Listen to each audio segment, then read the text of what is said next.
Alright, what's up, class? So today I was gonna do activity number 2 for this week's memory activity, which is describing one of my earliest childhood memories and explaining it in the context of what we learned in this module.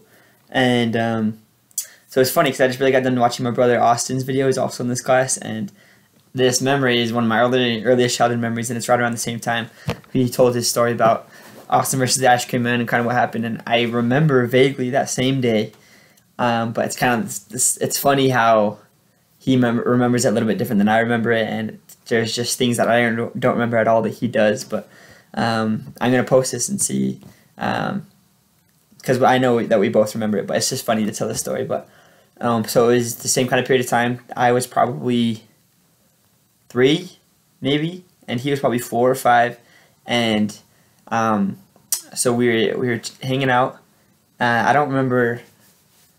It was probably during the summer or something like that, but our favorite thing to do was to go to McDonald's, get a kid's meal, play with the toy, and on the play place, before there was any, before COVID or whatever, so we could actually do stuff like that. So it was super fun, and it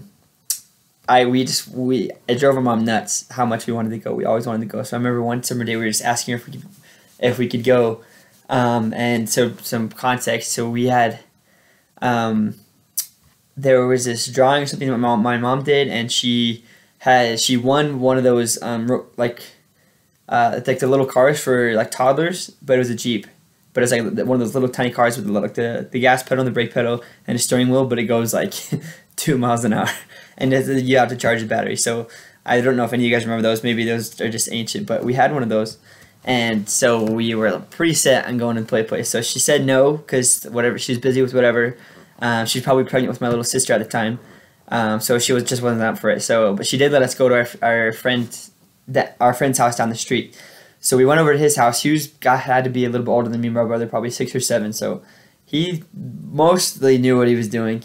I won't say he was a good influence. I won't say he was a bad influence. I'll just tell you this story and let you decide for yourself. So we were hanging out with him for a little bit, and then we told him, hey, we want to go to McDonald's. So we had driven our little Jeep over to his house, and he was like, okay, let's go to McDonald's. So I guess he remembered the way. So there's some things about this story that I don't remember. I don't remember really what we did when we were at his house. I don't remember ever having this conversation. I just remember we were all just like on the same wavelength, the same frequency, and we all just went for it.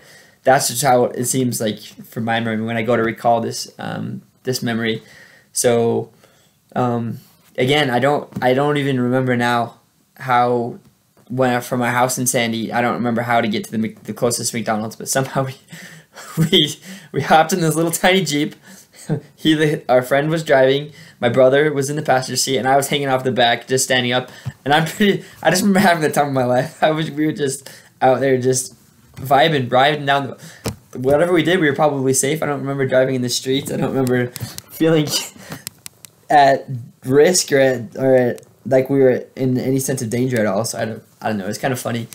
But yeah, so we we kept going, and I just remember like we were just talking, just having a good old time, and we made it to McDonald's. Obviously, we didn't get any food, but there's things that are missing from my memory. I don't remember where we parked, but I have this image of later when my mom came to pick us up of the McDonald's, and she was leaving, and we left the Jeep there, and it was like pulled up past the curb onto the grass right by the door.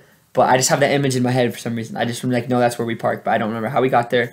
I don't remember knowing to park there. I'm pretty sure it was our friend who just took control of the whole operation. But we were in there playing for the play place. It must have been for an hour before my mom found us, and then she tells us that she remembered us saying that we wanted to go to the play place, so she found us there. I'm pretty sure she got really mad. But see, I don't remember that part about the story too. But just to think about some of these things we learned about in the lecture. So like the 3 distinguishable parts of our stages of memory: encoding, storage, and retrieval. Encoding being like the initial learning of information, storing being referring to or maintaining the information over time, and retrieval is the ability to access the information when you need it. So obviously super early childhood memory, but had that much of an impact that I remembered it. So just going through the initial thing, But I think really what the part that's affected it was the storage and the retrieval. Like it's been so long, so obviously that memory is still there, and I know that happened. My brother remembers that. We still laugh about it today. We laugh about it with my mom, and obviously, it's like you feel pretty cool. You're like a 4-year-old, and you look back and you wanted to go to McDonald's, so you drove yourself in your little toy Jeep to McDonald's. Like it was super funny, but it's just really interesting to think about how my ability to access that information, that memory, has kind of changed over time, and whatever has happened just through the course of time is kind of led to me forgetting a lot of things, and there's like a lot of missing parts. I couldn't turn this story into a movie without making stuff up that didn't actually happen in order to fill it up. Like if I had a timeline, it's just a lot really jumpy, but I remember most of the main parts, which is kind of funny. Also, this next question: has it fallen prey to any memory failure or bias? Yes, like I just said, there's lots of memory failure to it. There's stuff I don't remember, and there's stuff that my brother remembers differently. Like his story with the ice cream truck, there's lots that he remembers that I don't remember, and I'm sure there's some that I remember that he doesn't remember.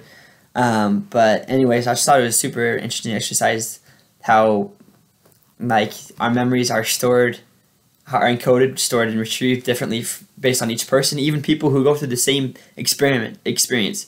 It's just how our brain encodes the memory and the information that we're picking up, and how it's stored, and how our ability to retrieve it later. It's all different for everybody.